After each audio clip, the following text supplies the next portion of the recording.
Bonjour tout le monde, Paul Lavoie avec vous. Aujourd'hui, une vidéo tutoriel sur comment éviter les frais Exodus lors des transferts en devises digitales sur le portefeuille Exodus. Donc, par exemple, si vous voulez faire un transfert entre des Bitcoins, des Ethereum, des Litecoins, des Ethereum, etc. Je vais vous montrer comment éviter les frais, donc restez attentifs, c'est parti. Nous voici dans le portefeuille Exodus.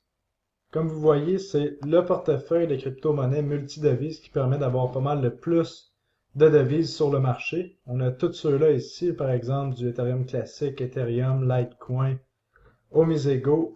Et en plus, on peut en ajouter pas mal plus là, si on va dans le bouton en bas Add More.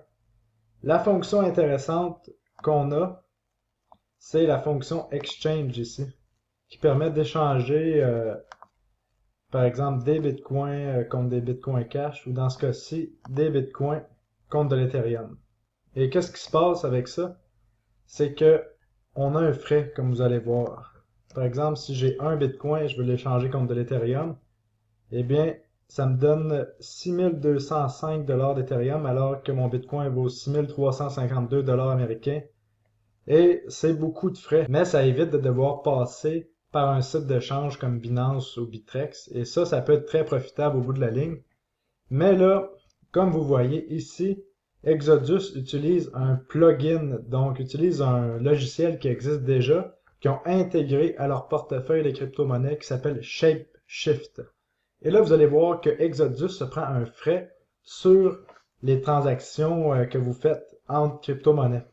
Donc, un Bitcoin, ça nous donnerait 14,23 Ethereum. Comme vous voyez, ça se met à jour à peu près aux 30 secondes à 1 minute. Et là, si on va directement sur le site web shapeshift.io, on voit que 1 Bitcoin nous donne 14,41 Ethereum. Donc, on a 0,18 Ethereum de plus pour la même transaction. Donc, ça vaut le coup d'aller sur Internet et sur shapeshift.io pour éviter les frais de transaction.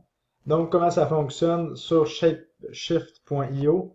Eh bien, c'est assez simple. On nous demande notre adresse Ethereum, par exemple, si c'est de l'Ethereum qu'on veut, mais on peut aussi bien renverser la transaction et même aller chercher d'autres crypto-monnaies si on a besoin. Mais là, si on s'en tient à notre transaction de 1 Bitcoin pour de l'Ethereum, on a besoin d'une adresse de destination qui est d'Ethereum. Donc, on va dans notre wallet, dans Ethereum. On fait Receive pour recevoir. On copie l'adresse Ethereum en vérifiant toujours les 4 derniers chiffres et les 4 premiers. On vient copier ça dans le lien ici. Et là, ils vont nous demander notre adresse de Bitcoin. Si jamais il y a un problème, ils vont nous rembourser le Bitcoin. Donc, bien important de la mettre. On va dans Bitcoin. Comme vous voyez, c'est pas du tout la même adresse.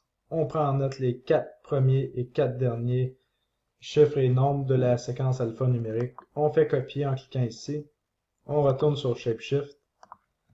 On copie. On accepte les termes et conditions. Donc, ça dit qu'ils vont nous prendre un petit frais quand même. Et là, comme vous voyez, il nous demande d'envoyer notre Bitcoin à cette adresse-ci. Donc, qu'est-ce qu'on fait? On copie l'adresse qui est ici. Copier. Et là, vous voyez, en ce moment, j'ai 0 Bitcoin sur mon wallet. Mais qu'est-ce que je ferais? C'est que je collerai l'adresse de Shapeshift. Donc, 35FW QOXV. On va vérifier pour être sûr. 35FW QOXV, c'est parfait. Et là, on a un Bitcoin pour 14,41 Ethereum. Donc, j'enverrai mon Bitcoin. Mais là, vous voyez, j'ai pas assez de Bitcoin parce que j'en ai 0. Donc, qu'est-ce qui se passerait après sur Shapeshift? Eh bien, c'est que on verrait que le dépôt est arrivé. Il y aura un échange qui se ferait. Et environ 10 à 15 minutes après, on recevrait nos Ethereum dans notre wallet. Par contre, j'oubliais, il y a un maximum qu'il faut vraiment regarder. C'est 0,78 Bitcoin qu'on peut envoyer et un minimum. Donc, si je voudrais vraiment échanger un Bitcoin contre de l'Ethereum, il faudrait que je le fasse en deux transactions parce que le maximum sur Shapeshift, c'est 5000 $ américains par transaction. Deuxième solution pour éviter les frais, Changelly.com. Donc, vous voyez, le frais est encore plus avantageux. 1 Bitcoin pour 14,45 Ethereum. Et là, c'est le même principe. Ils vont vous demander votre adresse d'Ethereum, votre adresse de Bitcoin pour vous rembourser. La seule différence avec Changelly, c'est qu'il faut se faire un compte. Donc, on va dans Sign Up. On doit donner notre courriel et se faire un compte. Et ensuite, tout fonctionne très facilement. Donc, j'espère avoir pu vous aider à sauver de l'argent et économiser les crypto-monnaies parce qu'on le sait que dans le futur, ça va être payant. Si vous avez aimé la vidéo, likez, abonnez-vous à la chaîne parce qu'il va y en avoir d'autres des comme ça pour vous éduquer.